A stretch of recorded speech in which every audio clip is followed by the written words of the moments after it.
প্রিয় বন্ধুরা, আজকের গল্প ফারাক। আমি জানতাম আজকে আমার মায়ের প্রচণ্ড মন খারাপ থাকবে। মা আসলে কোনো দাওয়াতেই যেতে চায় না। বড়লোক আত্মীয় স্বজনদের কাছ থেকে একটু দূরে থাকতেই মা স্বাচ্ছন্দ্য বোধ করে। গরিব হয়ে জন্মানোটা অনেক কষ্টের, অনেক যন্ত্রণার। আত্মীয় স্বজনদের মাঝে কোনো প্রোগ্রাম হলে মা এই উসিলা ওই উসিলা দিয়ে দূরে থাকতে চেষ্টা করে। আমি চয়ন, আগামীতে এসএসসি পরীক্ষা দেব। কেন জানি না, মায়ের ছোট বড় কষ্টগুলিতে আমি প্রচণ্ড ব্যথিত হই। অন্যদিকে মায়ের মন খারাপ দেখেও আপু সাজগুজ করে বান্ধবীদের সঙ্গে দিব্যি ঘুরতে চলে যায়, খিলখিল করে হাসে। একটু বড় হতেই বুঝতে পারছি একমাত্র ছোট ফুপু ছাড়া আমাদের আর কেউ পছন্দ করেন না। আপুর সব কয়টা ব্যাগ ফুপুর দেওয়া, মায়ের যে কটা ভালো শাড়ি সেটাও ফুপুর দেওয়া। শীতে ক্রিম লোশন যা আমরা দিয়ে থাকি অধিকাংশ ফুপুর দেওয়া। ফুপু দেশ থেকে চলে যেতেই আমরা আবার দিন মাস গুনতে থাকি কবে ফুপু দেশে আসবেন। ফুপুর একটা ফোনের অপেক্ষায় আমরা মুখিয়ে থাকি। আজ রিনি খালার বাসায় মামা খালাদের সবার দাওয়াত। খালু বিরাট ব্যবসায়ী। দাওয়াত খেতে আমরা রিক্সা দিয়ে গেলাম। রিনি খালা আমাদেরকে দেখে বলে আমি গাড়ি পাঠিয়ে দিতাম। মা বলেন অসুবিধা নেই, দেখ বাহিরে কি সুন্দর বাতাস। রিক্সায় উঠলে বাহিরের বাতাসটা যেন হাত পাকার বাতাসের মতো গা ছুঁয়ে শরীর ঠান্ডা করে দেয়। খালা মায়ের দিকে আর চোখে তাকিয়ে আছে। নিশ্চয়ই মায়ের কথাটা খালার পছন্দ হয়নি। আমাকে বলে, কি ব্যাপার চয়ন, বাহিরের খাবার বেশি খাও বুঝি? এই বয়সে বেশি স্বাস্থ্য ভালো না। না রে রিনি, ঠিক বললি না তুই। ছোটোবেলা থেকেই ওর স্বাস্থ্য ভালো।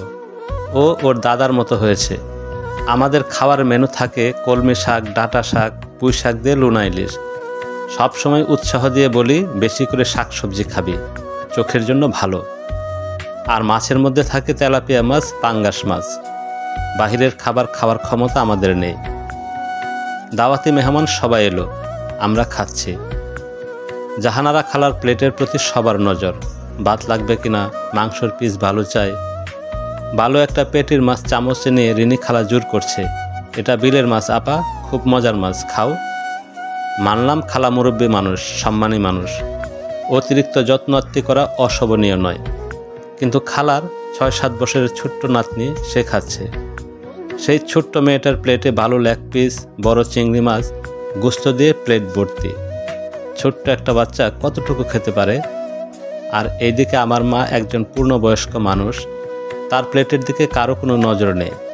আমার অভিমানী মা খেয়ে উঠে বলে, রিনি তোর সব রান্না মজা হয়েছে, বিশেষ করে গরুর গোস্ত খুব মজা হয়েছে। মা গরুর গোস্ত খেয়েছেন কিনা আমার সন্দেহ আছে।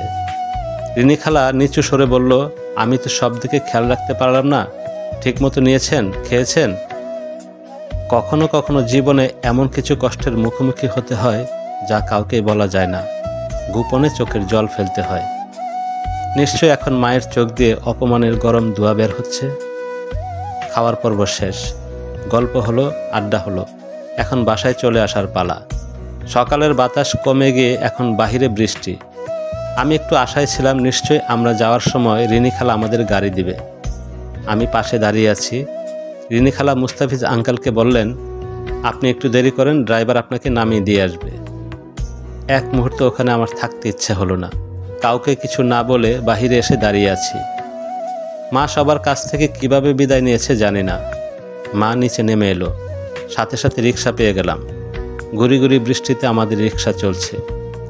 মা সঙ্গে না থাকলে আমি এই বৃষ্টিতে ভিজতে ভিজতে লেখক হুমায়ুন আহমেদকে মনে করে বাসায় যেতাম।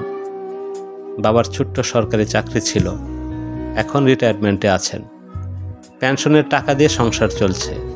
আপুর বিয়ে হয়েছে, পছন্দের বিয়ে, সংসার নিয়ে ভালোই আছে। বাইয়া স্কলারশিপ নিয়ে দেশের বাইরে চলে গেছেন। আমার লেখাপড়া তেমন হলো না।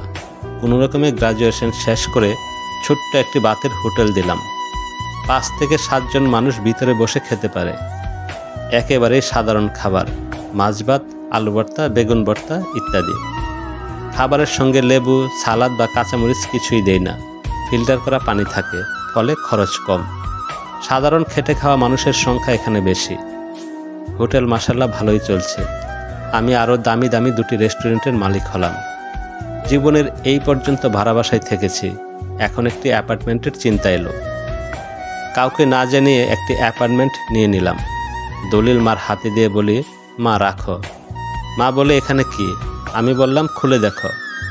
মা লেখাপড়া জানা মেয়ে, সহজেই বুঝে গেলেন। একটি দীর্ঘশ্বাস ফেলে বললেন, এত টাকা কোথায় পেলে? মা, আমি এখন আর ছোট নেই, আমার উপর সব দায়িত্ব দিতে পারো। মা এগিয়ে এসে আমার কপালে একটি চুমু দিলেন। আমি বললাম, মা নতুন বাসায় উঠব, আত্মীয় স্বজন সবাইকে একটু ভালো মন্দ খাওয়াবো। মা রাজি হয়ে গেলেন। সব খালা মামারা এলেন, গরিব আত্মীয় স্বজন কাউকে বাদ দেয়নি। নিজের হাতে সবাইকে খাওয়ালাম। রিনি খালা বলে, অনেক দিন পর বেশ মজা করে খেলাম রে বাবা। খালা, তরু ভাই, শিহাব ভাই ওরা এলো না কেন? খালা একটা দীর্ঘশ্বাস ছেড়ে বললেন, ওদের দুজনকে মানুষ করতে পারলাম না রে বাবা। তোর খালু মরে যাওয়ার পর ব্যাংকের টাকা পয়সা যা ছিল সব উঠিয়ে বাগাবাগি করে নিয়ে গেল। থাকার বাড়িটা ছাড়া এখন আর কিছুই নেই। রিনি খালা বসা থেকে উঠে বলে, আমি এখন যাই রে চয়ন। না খালা, আমি গাড়ি দিয়ে তোমাকে নামিয়ে দিয়ে আসবো। তুই গাড়ি কিনেছিস? হ্যাঁ খালা। মা রিকশায় চড়ে জীবন কাটিয়ে দিল। বাবা তো নেই, মা যতদিন বেঁচে থাকে আর কষ্ট করতে দিব না। রিনি খালা গাড়িতে উঠে বসলেন। গাড়ি চলছে। খালা গাড়িতে একটু শব্দটি করলেন না। খালার বাসার নিচে চলে এলাম। খালা গাড়ি থেকে নেমে বলে, একটু বাসায় চা খেয়ে যা।